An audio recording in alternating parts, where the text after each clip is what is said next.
명절이란 바로 국가나 사회 전체가 오랜 관습에 따라 기억되고 또 기념한 날을 의미하는데 어느 나라에서나 이런 명절이 있습니다.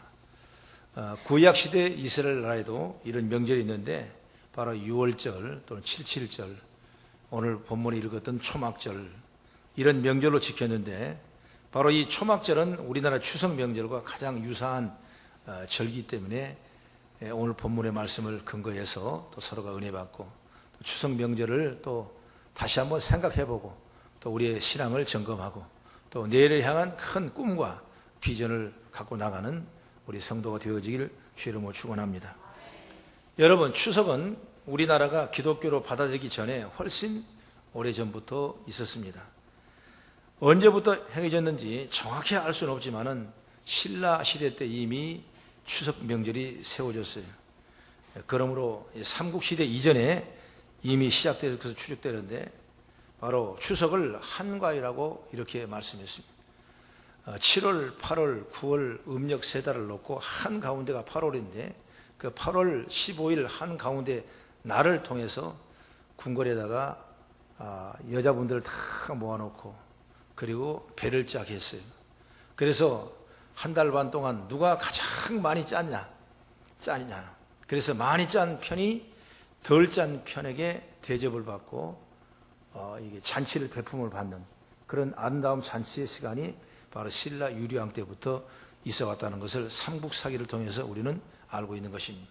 이처럼 추석이라는 것은 서로가 즐겁고 기쁘고 서로가 배려하고 나눌 수 있는 아름다운 잔치의 날이 바로 뭐냐? 우리나라 고유 명절인 추석 명절이라는 사실을 우리는 기억되기를 바랍니다.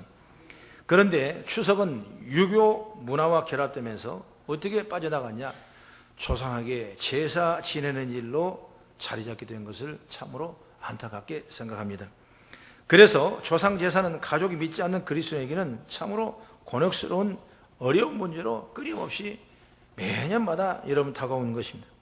그러나 추석이 우리나라의 고유 명절로서 신자와 불신자가 함께 우리 그리스도인은 기독교적 정신에 입각해서 추석을 즐기는 것이 바람직하다고 생각합니다.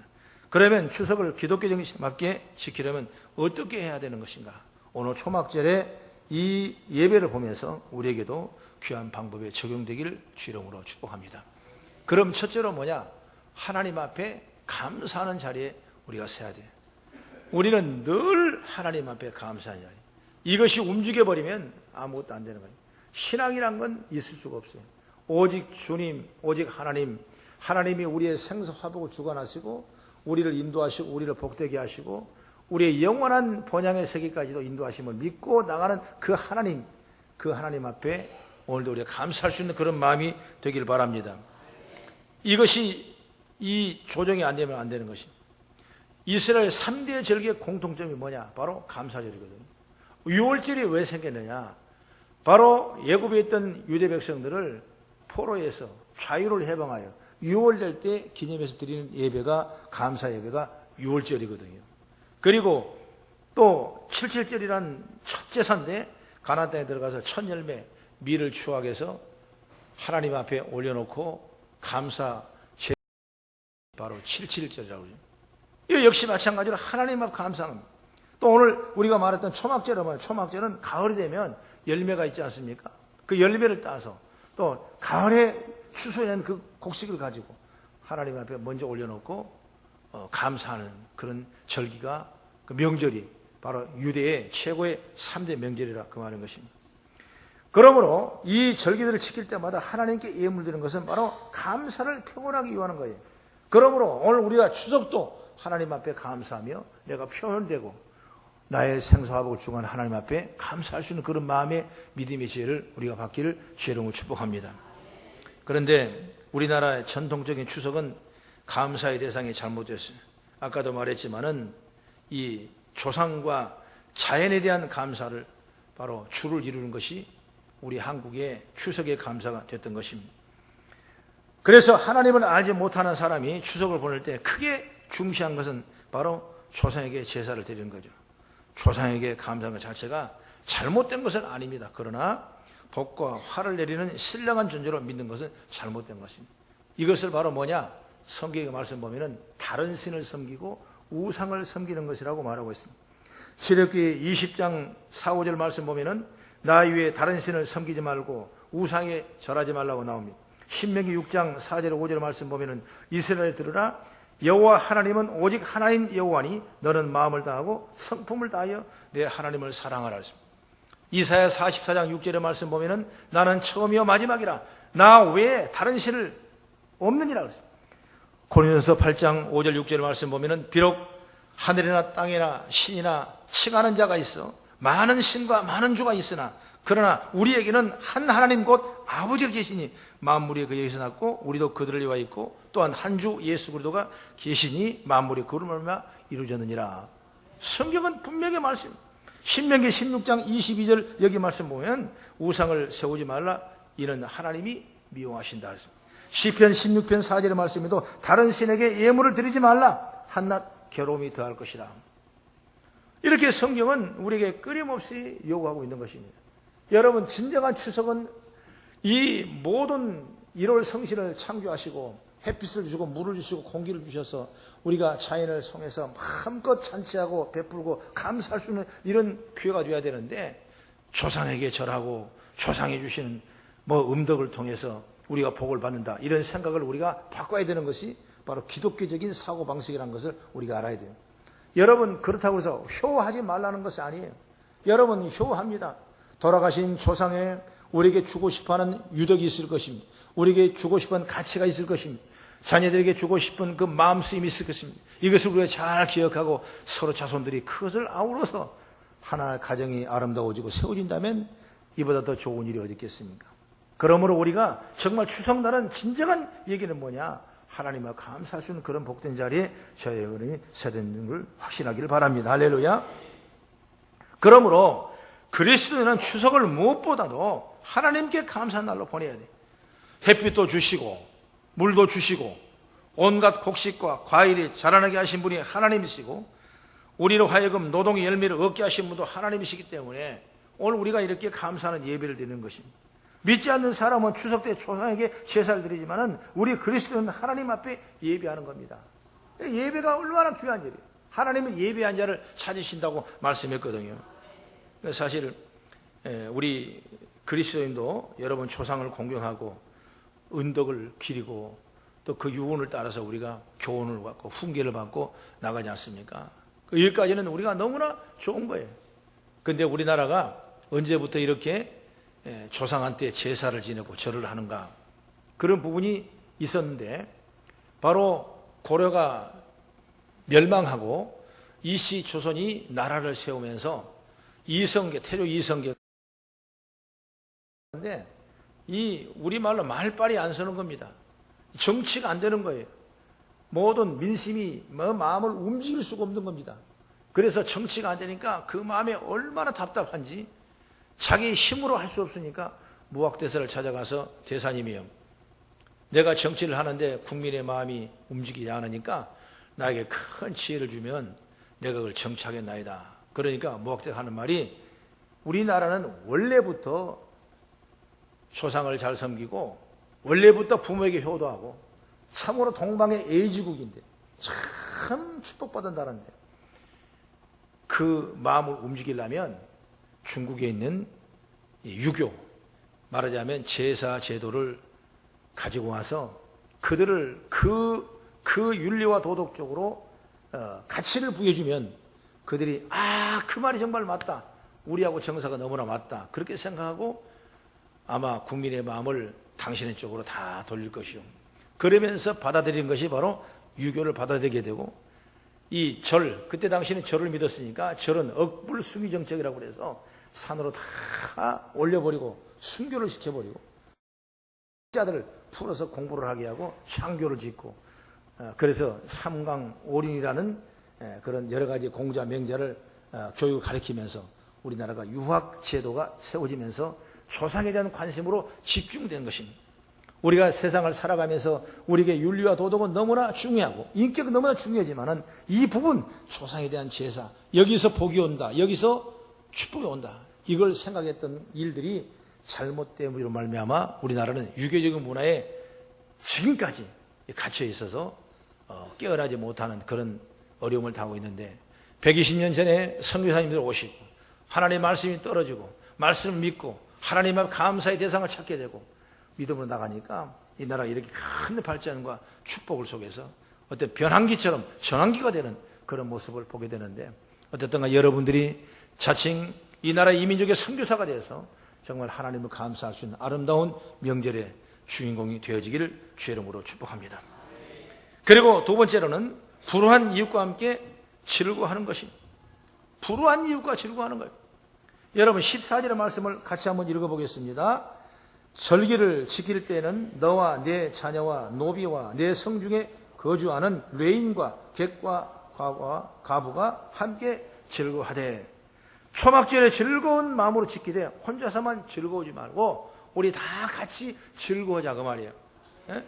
얼마나 여러분 배려와 감사의 문화에 여러분 잔치가 되면 혼자 즐거워하지 마세요. 서로가 나눌 수 있는 그런 믿음, 그런 지혜, 하나님의 역사가 있기를 주의 이름으로 축복합니다. 우리나라 고유 명절은 추석 명절이 어떻게 됐습니까? 많은 사람이 이때 모이지 않습니까? 그리고 뭘 합니까? 강강술래합니다. 기마싸움하는 거죠. 거북놀이하는 거죠. 씨름합니다. 민속놀이라고 그러죠. 이런 일을 통해서 정말 그 공동체가 즐겁고 공동체가 기쁘고 공동체에 큰 은혜를 입어갈 수 있는 환경, 여건이 바로 뭐냐? 이런 모습들이거든요. 오늘 우리가 정말 이 명절이라는 것은 이런 축복을 받아야 성경은 끊임없이 이런 부분을 우리에게 요구하고 있는 것입니다. 하나님께서는 이스라엘 백성들에게 절기 칠 때 불우한 이웃들과 함께 즐거워하라고 하신 것은 우리 그리스도인에게 추석을 어떻게 보내야 되는 게 바람직한지를 교훈하고 있는 것을 보지 않습니까? 그러므로 불우한 이웃들을 돌아볼 수 있는 그런 믿음, 함께 즐거워할 수 있는 그런 믿음, 세상의 명절이 이 더 고독한 사람이 적지 않아요. 그러므로 우리가 이런 이웃들을 돌아보는 것도 바로 이웃을 사랑하는 주의 명령의 계명에 맞는 방법이라고 생각합니다. 그러므로 먼저 우리 가족관계도 서로 사랑하고 서로 화목의 시간이 되기를 바랍니다. 추석이 되면 멀리 떨어져 있던 가족들도 다 만나게 되고 한 자리에 모이게 되고 또 한 자리에 모여서 음식을 함께 먹게 되고 또 이야기 꽃을 또 피우게 되고 서로와 도전을 받게 되고 또 정말 매우 보기 좋은 모습이 오늘 이런 명절을 통해서 나는 가정마다 함께 일어나길 바랍니다. 그런데 조금 어려운 문제가 있는데 안타깝게도 우리나라는 명절 후에 이 이혼 증후군이라는 게 있답니다. 이혼 증후. 명절이 끝나면 도장 찍자 하는 사람이 많다는 거예요. 왜 그러냐면 이 가족 간의 화목의 장이 되어야 할 때인데 왜 추석에 이혼까지 가는 이런 갈등의 장이 되는 거냐? 바로 가족들 간에 오랜만에 만난 그 자리에서 사소한 가족이니까 여러분 얼마나 편해요. 사소한 말과 또 행동이 또 상처를 주게 되고 또 과거를 추념해 보면 과거에 섭섭한 일들이 또 떠오르고 또 불화와 다툼을 얘기할 수 있고 또 어떤 분은 또 가뜩이나 결혼을 못해서 속상해했는데 언제 결혼하냐고 자꾸 따지고 또 취직 때문에 고민하고 있는데 너 요즘 뭐 하냐 그랬었고 그러니까 이런 여러 가지 가정의 아픔의 고통들이 다 일어나요. 그 아픔을 가지고 온 거예요. 아픔을 가지고 다 상처를 가지고 오는 겁니다. 그 상처를 가지고 이 가정 공동체에 치료를 받아야 돼요. 치료를 가지 못하고 오히려 어디다가 휘발유를 갖다 부어놔도 휘발유를 하다 보면 그런 부분이 있어요. 정말 사소한 말 하나가 섭섭한 일이 떠올라서 불화와 다툼을 얘기할 때가 너무나 많아요. 명절 음식을 준비하는 여성들의 극심한 스트레스 조심해야 돼요. 뭐 튑니다. 요즘 막 자청 튀는 거예요. 남자분 잘해야 돼. 해줘야 돼. 해줘야 다 우리가. 그렇지 않으면 스트레스 받아요. 그런데 거기 또 배우자의 부적절한 또 처신도 또 이 명절 이혼을 부추기는 그런 일들이 일어나고 있는 걸 보게 되는 것이죠. 우리는 없으니까 뭐 별거 아니다 하지만 그런 데가 많다는 거죠. 가족들이 오랜만에 만나는 추석은 마땅히 사랑과 화목과 평안과 행복의 장을 마련하는 교회인이고 성도인 줄로 믿습니다. 그러므로 서로에게 상처나 스트레스 주지 않도록 말과 행동을 조심하고 서로 배려하고 축복할 수 있는 은혜가 있기를 축복합니다. 기독교는 화목의 종교예요. 기독교의 모든 제사는 하나가 연결되어 있는데 뭐냐? 화목입니다. 하나님과 화목을 위해서, 인간의 화목을 위해서 예수님께서는 우리에게 화목제물로 오셨고, 예수님께서도 이 땅에 오셔서 산상수훈을 말씀하실 때 마가복음 9장 50절에 너희 속에 소금을 두고 서로 화목하라. 소금을 쳐라. 소금을 치고 서로 화목하라. 가정은 화목, 때로는 슬픈 일이 있고 어려움이 있고 상처받는 일이 있지만은 그것을 싸맬 수 있는 것도 바로 뭐냐? 바로 주의 말씀을 통해서 싸맬 수 있는 것이고, 이를 통해 새로운 용기와 힘을 얻는 것도 뭐냐? 바로 말씀을 통해 주님의 힘을 얻게 되는 거거든요. 그렇기 때문에 난 사람이 죽어지고 난 사람이 세워지면 모든 일이 다 평안하고 가정의 공동체가 정말 다시 한번 새로운 꿈을 가지고 미래를 향하여 약속받는 그런 능력과 축복이 세우게 될 줄로 우리는 확신합니다. 그 다음에 세 번째, 하늘의 본향을 바라보는 것이다. 우리는 이 땅의 세상의 즐거움은 별것 아니에요. 여러분, 잠시 잠깐이에요. 꽃은 피다가 떨어지면 추해지는 겁니다. 잎은 피다가 때가 되면 마르는 겁니다. 그러나 우리 영혼은 영원히 거듭나고 큰 기쁨에 충만한 은혜를 입어야 되기 때문에 세상의 즐거움이 우리의 삶의 유익이 되는 것이 아니라 하나님 나라 하늘의 본향을 향해 나가는 아름다운 죄가 열리길 주의 이름으로 축원합니다. 오늘 16절을 한번 같이 읽어보겠습니다. 시작. 너희 가운데 모든 남자는 1년에 3번 곧 무교절과 칠칠절과 초막절에 내 하나님 여호와께 택하신 곳에서 여호와를 배웁되 빈손으로 여호와를 배웁지 말고. 여기 말씀 보면은 여호와께서 택하신 곳에서 여호와를 배웁되, 이 말씀에 택하신 곳이 어디냐? 바로 여기를 지극하면 바로 예루살렘 성전입니다. 지금도 유대 디아스포라들은 이 절기 때는 전국에서 바로 세계에서 다 자기 나라 메카, 바로 하나님을 섬기고 예루살렘 성을 향하여 돌아와서 하나님 예배하고 찬양하고 영광 돌리는 아름다운 모습이 있는 것입니다. 그것이 바로 뭐냐? 예루살렘입니다. 우리는 세상에 어디 있든간 예루살렘을 향하여서 바라보는 그 믿음, 믿으시면 아멘. 우리는 세상에 어디 있든간 거룩한 주일날이면 주님을 바라보는 그 믿음, 할렐루야. 그래서 교회에 와서 예배하고 그러지 않습니까? 오늘도 추석 명절날 인간적으로 개인적으로 얼마나 좋게 유익하게 편하게 할 수도 있겠지만은 그럼에도 불구하고 오늘 예배 나와서 여러분 함께 경청하며 하나님 앞에 나누며 기도할 수 있는 이런 시간이 됐다는 건 하나님이 얼마나 기뻐하시겠어요. 여러분 축복 중에 축복이 바로 오늘 이런 예배인 줄로 믿습니다. 그래서 예루살렘은 바로 하나님의 도성으로서 하나님을 믿는 모든 사람에게 영원한 본향이라고 말이에요. 성경에는 지상에 있는 예루살렘이 있고 천상에 있는 예루살렘이 있는데, 천상에 있는 예루살렘 뭐라고 그랬냐? 새 예루살렘이라고 그랬어요. 새 예루살렘은 하늘에 있습니다. 그러므로 우리 그리스도인들은 돌아가야 할 본향은 뭐냐? 바로 하늘에 있는 새 예루살렘이라 그 말이에요. 명절이 되면 많은 사람이 고향을 찾죠. 고향은 저도 참 어렸을 때는 고향이 그렇게 좋았어요. 나의 살던 고향은 꽃피는 산골.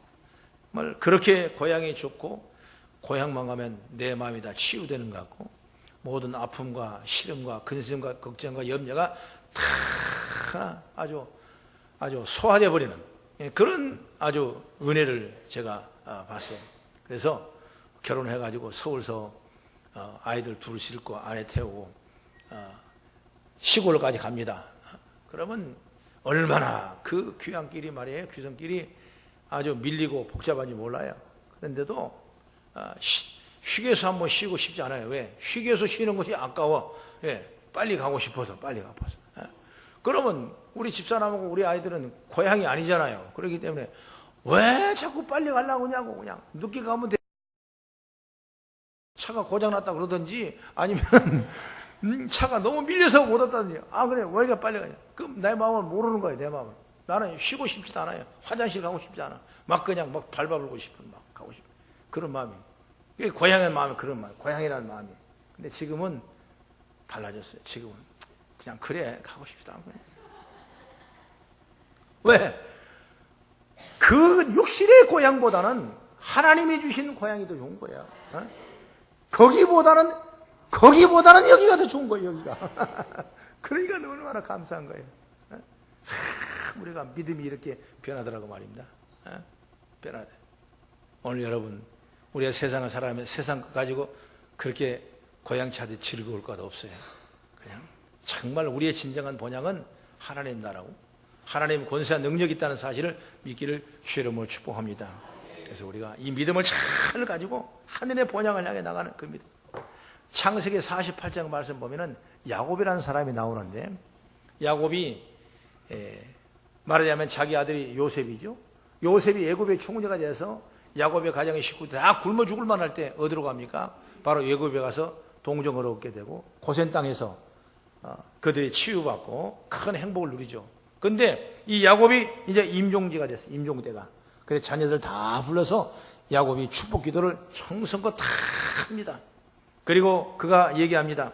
나는 여기에 묻지 말라. 창세기 48장 29절의 말씀 보면은 그가 그들에게 명하 이르되 내가 내 조상들과 함께 돌아가리니 나를 햇사람 에브론의 밭에 있는 굴에 우리의 선주와 함께 장사라. 이런 말이 있거든요. 나는 육신은 여기 죽지만은 나는 여기서 영원히 묻힐 자가 아니다. 어디로 가냐? 고향으로 돌아갈 자. 거기 어디냐? 에브론 골짜기인데 거기가 우리 선조들을 묻힌 땅이다. 다시 말한다면 믿음의 권세가 하늘나라 본향이 있는 땅이다 그 말이에요. 그러니까 우리 영혼은 거기를 가고 있는 그런 마음을 가지라고 말이에요. 할렐루야. 애굽에 있고 싶을 겁니다. 애굽은 얼마나 부유한 나라입니까? 당시 애굽은 이 시대에 얼마나 축복 나라입니다. 마치 우리가 미국으로 이민 가는 것처럼 그런 대단한 나라가 되었을 거예요. 그러나 그게 좋은 것이 아니다. 나의 영원한 본향은 하나님 나라고 그 나라는 에브론 골짜기에 우리 조상들이 묻히던 땅이다. 바로 여기는 가나안 땅이라는 것을 우리에게 말씀해 주는 것이죠. 오늘 우리도 이런 믿음을 가지고 나기를 주의 이름으로 축원합니다. 할렐루야. 우리 성도의 본향은 이 세상이 아닙니다. 이 세상은 잠깐이에요. 이 세상에 잘못 빠져가면 여러분 우상들을 섬기는 그런 자리밖에 설 수밖에 없는 거예요.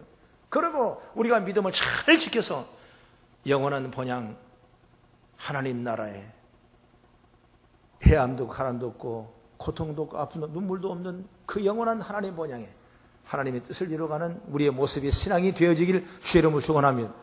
그렇기 때문에 그러려면 우리가 예수를 잘 믿어야죠. 어제 그제 바로 명절 전날인데 대전 현충원에서 말하자면 그 나라와 민족을 위해서 선열하고 순국하신 그 영령들을 이렇게 모시고 봉안 집전 예배를 드리게 됩니다. 그랬을 때 한국의 4대 종포가 예배를 드려요. 기독교는 제가 나갔고 그리고 또 불교, 원불교, 천주교 이렇게 해서 예배를 집전하고 그 땅으로 안장을 하는 그런 예식을 하는데 그동안에 제가 예배를 드리면 보통 20명, 18명, 10명 아주 많은 사람이 그 봉헌을 해요. 그 가족들만 해도 뭐 관광차가 수십 대씩 들어와서 가득 차가지고 예배를 드리게 하는데 그때 각 이 교파가 거기는 이제 불신자도 있을 것이고 원불교 신자도 있을 것이고 또 천주교 신자도 있을 것이고 기독교 신자도 있을 거니까 누군지 모르지만 하여튼 간에 예배를 드려주니까 이렇게 공동으로 집전을 해드리거든요.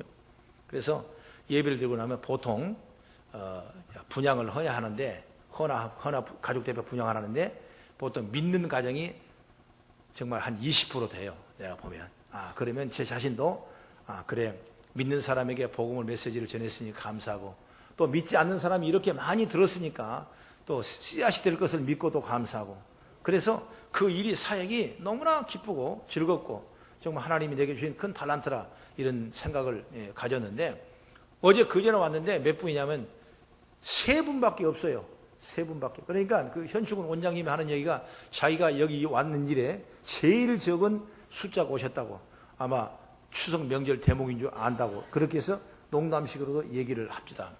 그런데 새 위를 놓고 예배를 드리는데 예배자는 누구냐? 4사람이에요. 4사람. 이게 끝이 나면 어떻게 될까? 과연 내가 헛예배를 드렸을까? 누구 한 사람은 분명히 통계급으로 하면 헛예배예요. 말하자면. 그렇지 않아요? 우리는 4사람이 각 종교가 드리는데 예배 받은 사람은 3사람밖에 안 되기 때문에 분명히 누구 한 사람은 떨어져야 돼. 혹시 만약에 예배를 다 드리고 났는데 분양하라는데 전부 다 3사람 다 넙죽 절어버리면 나는 어디다 예배 드렸겠어요? 그냥 물론 안 믿는 사람이 복음을 들었기 때문에 씨앗이 될 수도 가능하지만은 그래도 내 마음은 또 그건 아니잖아요. 그래서 하나님 기도했어요.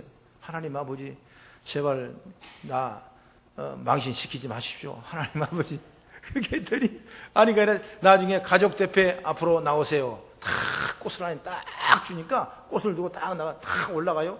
가더니 세상에 절한 사람이 하나도 없이 딱 들고 처음 다 기도하는 거예요. 나만 예배 성공하고 세 사람은 별 볼 일 없는.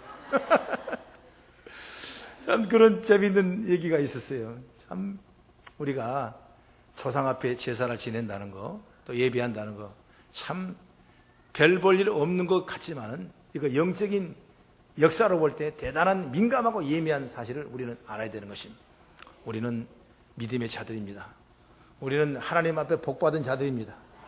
명절을 통해서도 풍성한 열매가 있는 것은 물론 마찬가지고, 또한 우리 하나님을 감사하며 예배할 수 있는 그런 믿음이 서기를 주의 이름으로 축원합니다. 오늘 초막절에 그렇게 말합니다. 각 사람이 내 하나님 여호와께 주신 복을 따라 힘대로 드릴지라. 오늘과 예배 드린 겁니다. 예물을 드리고 예배를 드리고 마음을 드리고 예배를 드리고 우리 생활을 들여서 하나님 예배 드리고 정말 명절을 통해 더욱더 하나님을 가까이 갈 수 있는 아름다운 모습들이 여러분을 통해서 일어나기를 주의 이름으로 축원합니다. 우리는 본향이, 히브리 기자는 11장 15절의 이하의 말씀에 그들이 나온 바 본향을 생각하였다라면 돌아갈 기회가 있었으려니와 이들이 이제는 더 나은 본향을 사모하니, 더 나은 본향을 사모하니 곧 하늘에 있는 것이라. 할렐루야. 애굽에 나와가지고 그들이 좋은 고향이라고 돌아간다면 더 돌아갈 수 있었겠지만 그렇지 않아요? 자꾸 돌아간다고 그랬어요. 여기는 왜 이렇게 먹을 것이 없느냐, 왜 이렇게 목이 마르냐, 왜 이렇게 덥냐, 왜 이렇게 차냐, 그러면서 자꾸 새 지도를 달라 다시 우리 돌아가겠다. 충분히 돌아갈 기회가 있는데 불구하고 그들은 그 믿음을 거부하고 그들이 영원한 하늘나라의 가나안 땅을 향해 돌아가는 그런 믿음을 통해서 우리는 이 세상을 살아가면서 어떻게 가야 될 것인가? 여러분, 주님밖에 없어요. 할렐루야. 믿음밖에 없어요. 믿음으로 잘 뭉쳐서 가면 내 가정에 평화가 임하고 우리 사회에 평화가 임하고 우리 자녀에게 앞길이 열어지고 부러지는 그 역사가 임할 줄로 믿습니다. 사랑하는 우리 성도 여러분, 이번 근본 추석을 통해서 우상 숭배하는 일을 당하지 않게 하시고 기독교 정신에 의기해서 추석을 잘 보내고 하나님 감사하고 가족과 화목하고 그리고 본향을 향해 나가는 하나님을 잘 믿는 그 믿음의 통로가 세워주셔서 여러분 가정에 앞길이 열리고 풀어지는 위대한 은혜를 있기를 주의 이름으로 축원합니다. 기도하겠습니다.